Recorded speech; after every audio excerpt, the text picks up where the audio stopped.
call this meeting to order with the pledge of allegiance, please.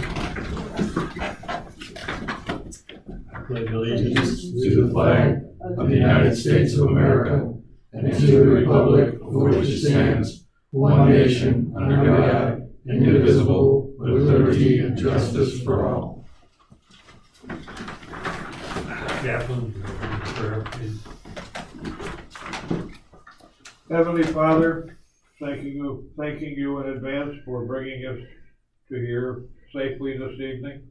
Please guide us in our deliberations and help us to make prudent and wise decisions for those whom we serve. Amen. Amen. Thank you. And Janet, make roll call, and I can do it if you want to. Okay, Janet, we'll take the roll of attendees, please. Jack Picciolo, President. Nicholas Barry has resigned, I believe. Yes. Denise Williams. Amanda Koch. Excused. Jim Singler. Present. Janet Blue, present. Steve Beneke. Present. Vic Martinka. Present. John Kessler. John York. Absent. Wayne Horn. Excused. Lisa McGlesson. Absent. And the vacancy line. Vacancy is Tom. Melnick. Tom Mulligan. And is Tom here? Yes. Sorry. Tom's here. Everybody's here. Okay, we have two guests or visiting Well, experts. you were here at the last meeting. Oh, you were both here at the last meeting, so they were Oh, there with the auditor's auditors. office. Okay. We have to be nice to them? Please, Yes. please, we like them. For now. We like them. Well, I guess we'll start off with new business then. And they will be our first speakers. Just a quick update from the auditor's office. As Christy left, she requested that an audit be done on the office.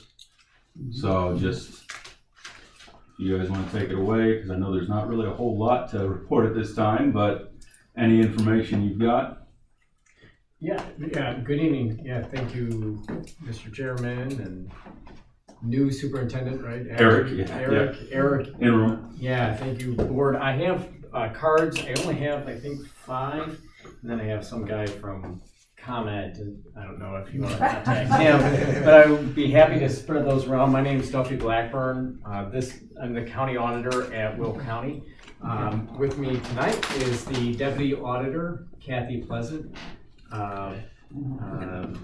And we, like Eric said, we were requested by the previous superintendent to do a financial audit. And in her request, she had mentioned that there were, I forget the phrasing, but there were some FOIA requests and some questions about improprieties, as the word she used. Usually we do a audit on offices in transition. Usually afterwards, we will begin an audit in some way. We do contact counsel first, and we usually contact our counsel, which is the state's attorney's office, with Mary Tatro, who's chief of the civil division. We discuss with her what our authority is of that department or division or agent of the county government. Since this particular agency has a different makeup with its Illinois statute, we don't have direct oversight on many parts of it. We do only audit each bill to be paid based on budget, which is passed by our county board. So if we would like to go forward with the audit, we would most likely request a motion by the actual board of VAC to conduct the audit, so we can come in and review. That's up to you. Usually audits are the responsibility of boards themselves, not of the management. So when you contract with an auditor, the client is the board. It is not the management. It is not the directors. It is not anyone other than the actual elected or appointed board members. We can answer questions about that. The request from Christy was, I think, a financial audit. So we would look at the bank, we would look at the cash, we would look at your assets, we would look at all the revenues and all the expenditures. For your book of record, your accounting book of record, that record is the actual accounting system that is used through our ERP or our accounting information system held by the county as it is. So we are already given access to that information. We do see the deposits and we do see the vouchers. We wouldn't be able to look at anything much more in addition to that, but for purposes of an audit and for your,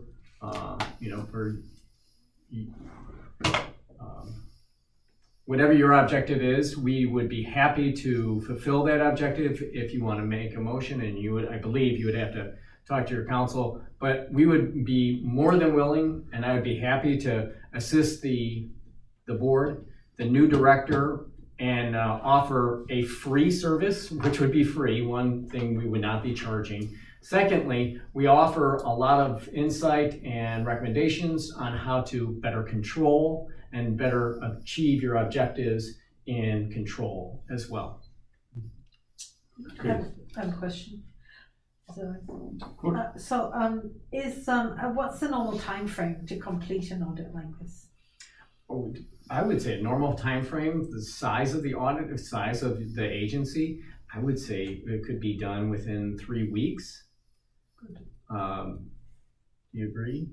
Yeah, but full-time weeks, so. Full-time weeks, Yeah. Going and looking at all the, and then having a report.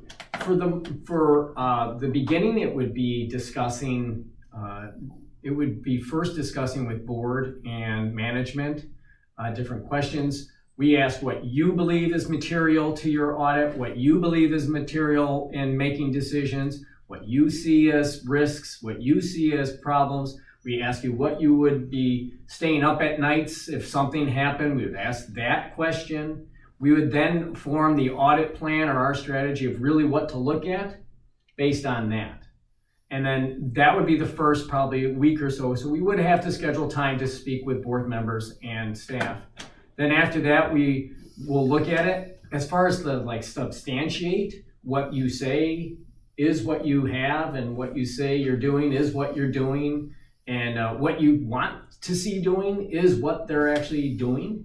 That would take probably the better half of the week and a half. And then probably we would come back with a discussion on a report.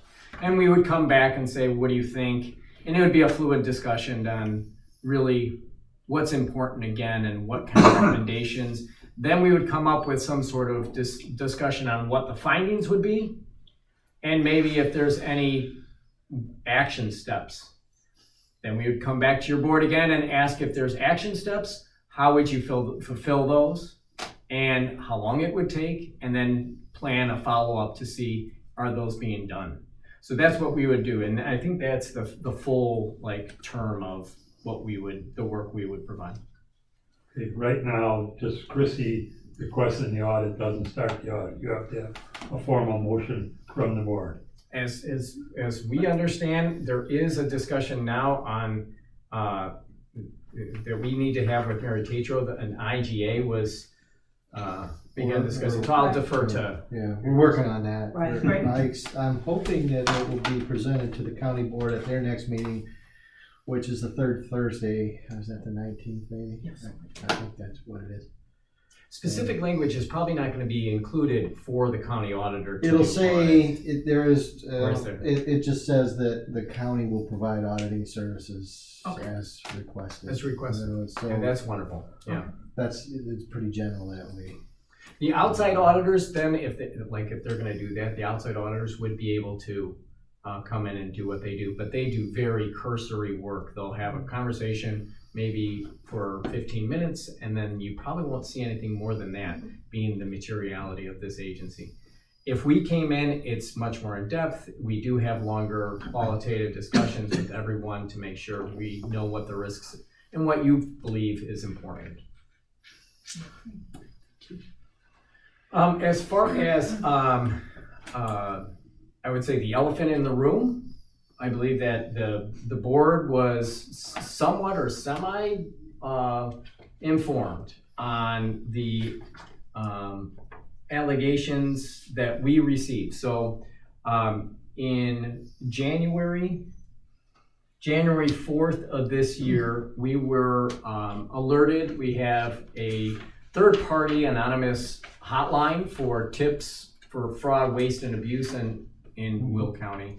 And we received one that was given by an anonymous submitter. It had the incident that is listed as grave concerns with a scheme of kickbacks, waste, abuse, fraud, and a lack of accountability that when they came across an approval for $495,000 for strategic marketing campaign expenditures. We have, we don't have oversight over this. As far as our fraud response, whenever we do receive this, we first want to alert everybody at a table that is owning this particular response. So at the table for fraud response is usually council, the board, sometimes IT would be involved, and then also then investigations. So we did contact our state's attorney, and we discussed what our availability of what we could look into further. We just confirmed that we couldn't look any further into the matter.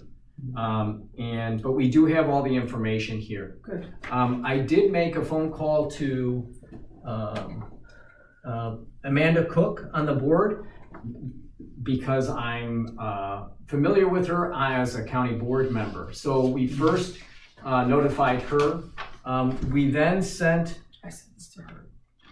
Kathy sent with a message to let her know about what the allegations were, and or at least the fraud tip. Now, we did not request a formal introduction. Usually we try to figure out how this is going to go because fraud kind of takes many different kind of layers of figuring out who is going to be handling the fraud or the fraud allegations. So now we're here before you now to make sure that you are aware of this. If you have not been made aware of it, we can provide all the information that was given to us in this report. It's from a third party. This is a Oak Brook-based auditing and fraud firm called BKD. So they manage the third party hotline. They take the anonymous information online. There is plenty of information that they provide, and I can make. Can we get a copy of that? We can make you a copy. You can have this copy, which was brought, and then we can email to the board secretary. So I've not seen that. No, neither have I. It sits in, But- well, you should have seen it because on the 24th of January, I sent an email with that attachment to Amanda. And the reason I sent it to Amanda and not the board president was because that's the only email I could find after I searched and searched. I Googled everything. And I was not about to call the office and ask for the president's phone number because the fraud allegation was against the office. Yeah. So I sent it to her on the 24th, and here's my email, and I asked her to pass it on to the board. I also told her that I've done everything I can do. It took me a couple weeks. I pulled case law. I pulled old lawsuits. I tried to get as far as I could in this to see what we can do. And after I had all my ducks in a row, I contacted Mary Tatro, who pretty much reiterated that, yep, there's nothing you can do. And then I went on to Amanda with that as an attachment. So that's about as far as I could have gone at that time. And then later on, somebody, I don't even remember who it was, that said you should probably send this to Mr. Piccolo, and I was like, okay, like, I don't know how to do that. So then I received your email, I Right. believe, and I sent you the forward of the Amanda email, and then there was some responses you and I had back and forth regarding the timing of that, and that's that. Do you have any questions on that? Do you have any, oh, you said the 24th Of January. January. But I Okay. didn't send the email until March 10th when somebody actually gave me your actual email address. I had absolutely no way of finding it. So, but I was also under the impression that having sent the attachment and having sent the little blurb to your sergeant at arms, that it got to your county, or I'm sorry, your board, and that's all I knew about that. Again, I can't ask, I can't do anything because I don't have any jurisdiction over you guys, and you pretty much can tell me to pound sand, so I didn't move further with that. Which we would never do. We still like you. You don't have to be nice to us. You don't, no one is, no one But, really but is. Eric, if we could have copies of that before you. Yes, absolutely. I'll go make copies of it. Yeah, And I have the emails, and that's really all I have. okay. Because the stuff that sits behind my research, and I'm also able to respond to the anonymous submitter anonymously through this portal that we have with this BKD. I can actually send a message and say, thank you for, your concern, here's what I am doing, and I have done that. Right. I can't print that because it's in my portal, Right. and the only people that I have access to the portal are myself, Duffy, investigators, and state's attorney. So that's attached behind there somewhere. I don't know how to get it. I attempted to try to print it out, but I think it's like in there. Right. Thank you. Definitely seen this verbiage before, though. Yeah, That's familiar. yeah. It is anonymous. I think it says that on there because it asks who it's from, right? And it says anonymous, I believe, because that's just this. No. I Oh, think it says subscriber and it's just blank. oh, does it say, but, because they fill it out, there's like, little boxes where they can Right. actually fill out their name and if they choose to, but that person did not. Right. And like I said, I can somehow through their IP address, which is also hidden, respond to them. I think it all goes through this BKD and then they do whatever their IT stuff is. Thank you. And just through our advice from BKD and the state's attorney, when fraud allegations are brought, it is kind of a very, for maybe the Navy veterans in the room, you're sort of at sea. You don't know how to handle it because there are names that are implicated and discussed, and you don't know who is needing the information and when. So in these investigations, it is a sort of a slow moving and sort of balanced approach that we try to take before we then are bringing all the information and dumping it onto a board. Right. So just because it's not being shown to you, right when it happened, it usually does take a few.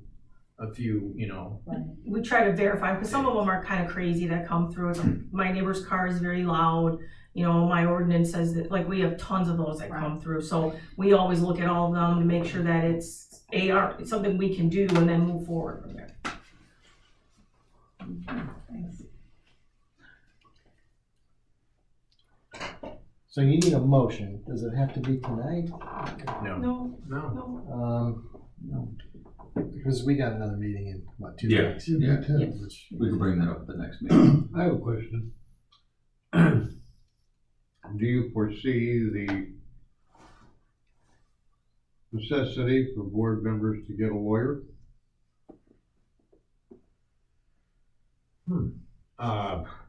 As far as like from our audit work, Yeah.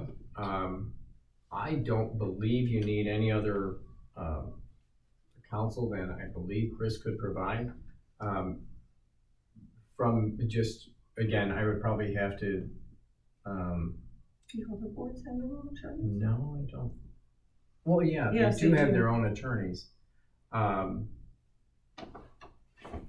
I think it would be best to make that decision if we do come in and have a longer discussion, and then the kinds of questions that we would pose and what you would answer, we could probably just submit all the questions in questionnaires, so you could read the questions. We're not putting you on the spot.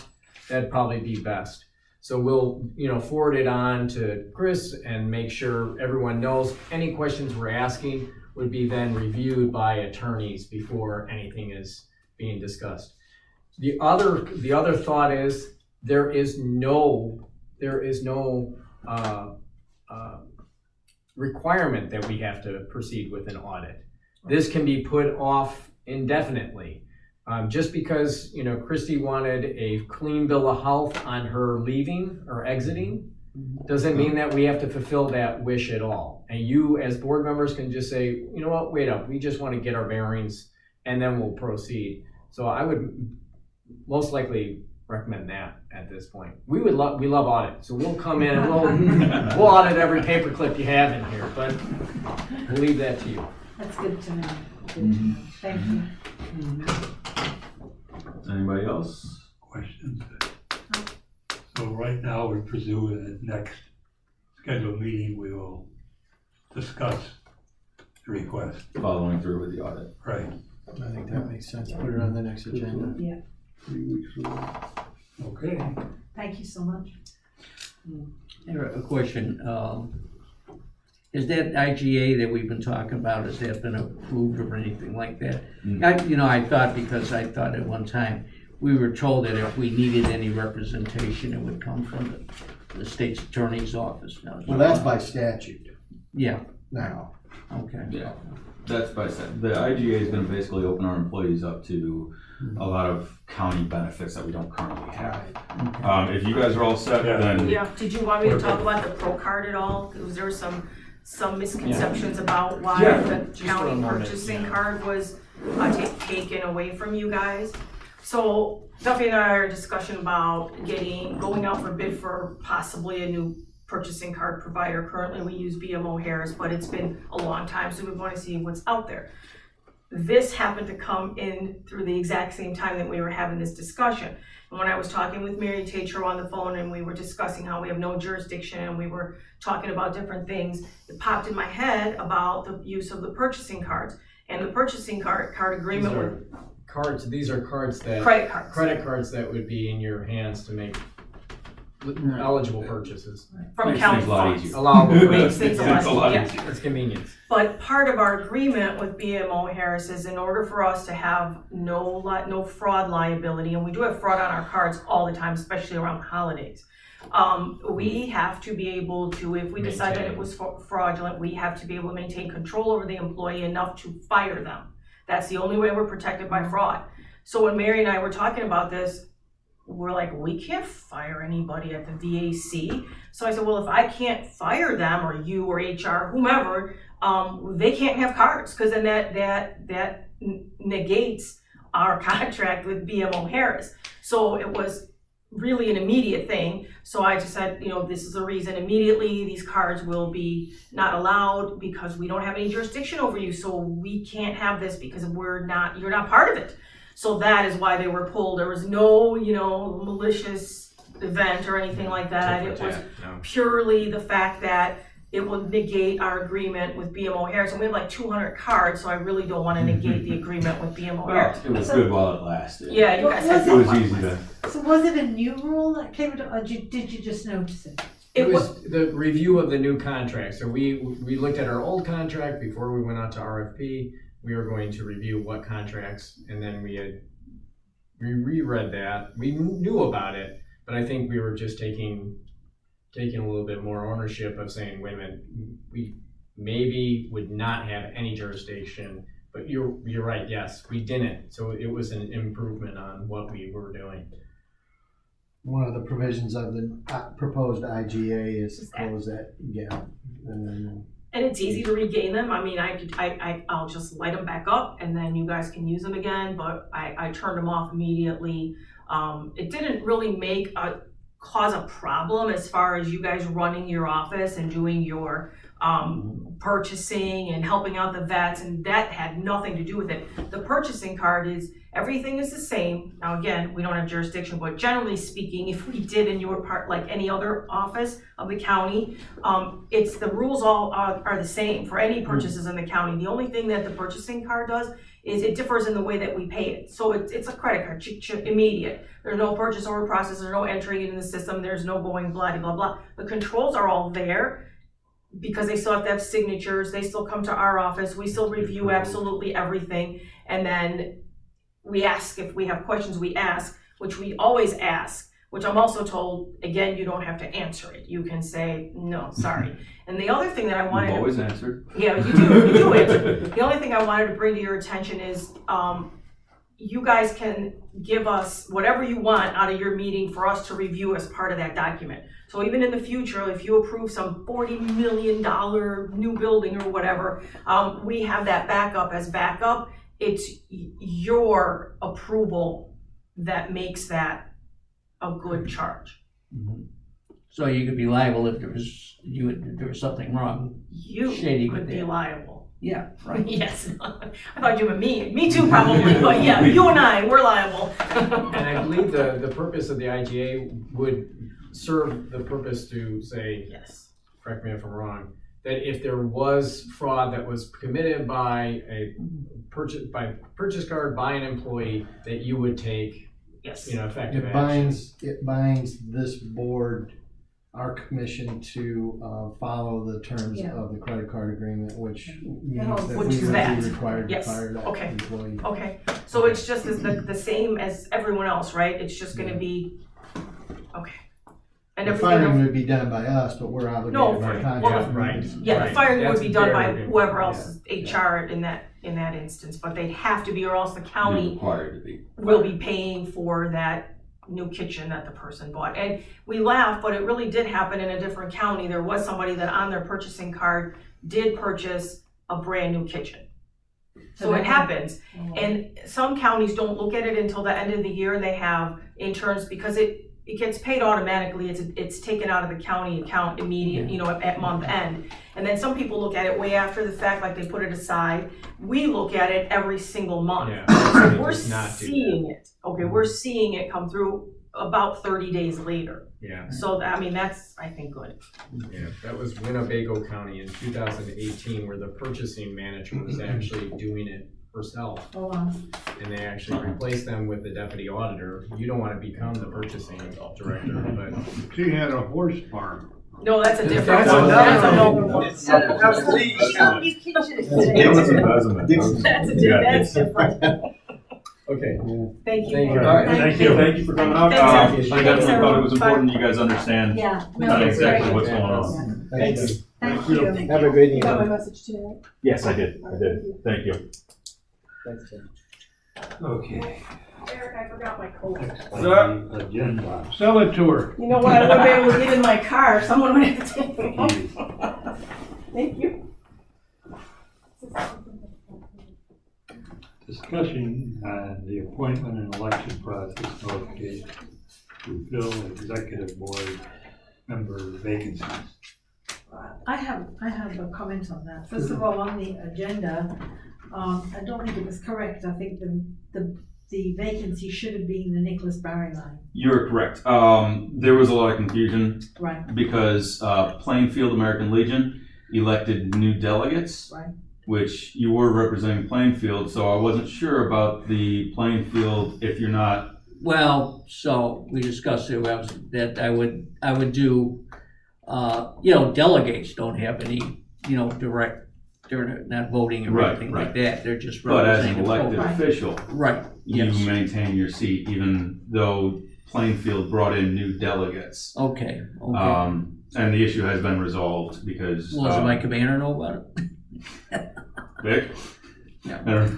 Yeah, what we did is, John York was the delegate for the 40 and 8. We put John as an alternate because as a past chair, he's automatically a delegate anyway, and moved Tom from Plainfield to the 40 and 8 for Will County. That way Will County still has a delegate. Yeah. John didn't lose anything because he's a past chair anyway. Yeah. And Plainfield's happy because they. The point is, he's an elected board member. Yeah.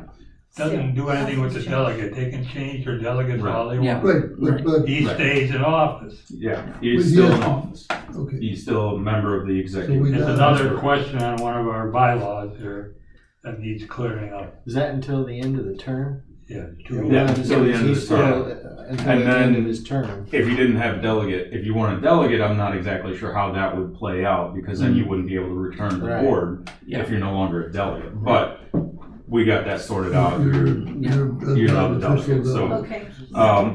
Which coincidentally, I think right after I sent these out, we got the email from Nicholas Berry stating that he was resigning his post as vice president. So we still have to discuss just the replacement of the vacancy, which I've got the bylaws right here to show how, if that's necessary. Basically, Jack can appoint someone, Right. and then 30 days has to go before the board votes to solidify that appointment. So a couple of different ways to do it. Jack, you could appoint someone at any time, Right. or we could, at the next meeting, let everybody know, let the posts know that we're looking to fill the vacancy, and anybody interested, contact me, and I'll get them to you, and then you could make your selection, your appointment through there, announce it at the next meeting, the following meeting, and then 30 days later, we do the vote with the general board. But it has to be at a regularly scheduled meeting. Right, at a regular scheduled So meeting. whatever the next meeting that's later than 30 days after the notice. Right. Right. Or do we need to replace someone right now? Can we not wait till the next election in October? It's only a few months away. I mean, that's Fair just point. another option. Good Do we question, need to, do we need? Yeah, we've to got replace plenty of someone? things on our plate right now, to be honest with you. Yeah. Yeah. So I hear that. Is it a It just requirement makes it that hard. we have the board? I don't Phil. think it's a requirement. Well, vacancies in any office shall be filled by members of the commission. Shall. That doesn't say, it doesn't talk Has about to, yeah. within any time frame No. or anything like that. Well, So- then, normally if you were absent, the vice president would take it, right? They Correct. chair it, so. Well, for the immediate meeting, but not as the position. Right, Yeah, correct. we're talking about filling a position, filling a That's right. vacancy. And I'm just saying in case he's absent. Because when is our next election? The one that we would October. normally October. have. Is it every October we have an election, or is it 2 years. Every 2 years, So this coming October would be a year that we have an election. yes. Yeah, I mean, We it's could not do- that far. It's just one, It's- unless honestly, the it's a couple of president months has someone away. who wants to appoint, but No, I It's don't just- right now, but I mean, it I just would gives you a little just assume breathing space. we got enough going with everything Okay. else. Yeah, It's something we can wait for. There's no immediate need. We have to have a vice president right away. Yeah, unless we had trouble getting a quorum, that's a Right. different story, but Yeah, I say we just wait till October. I agree. Okay.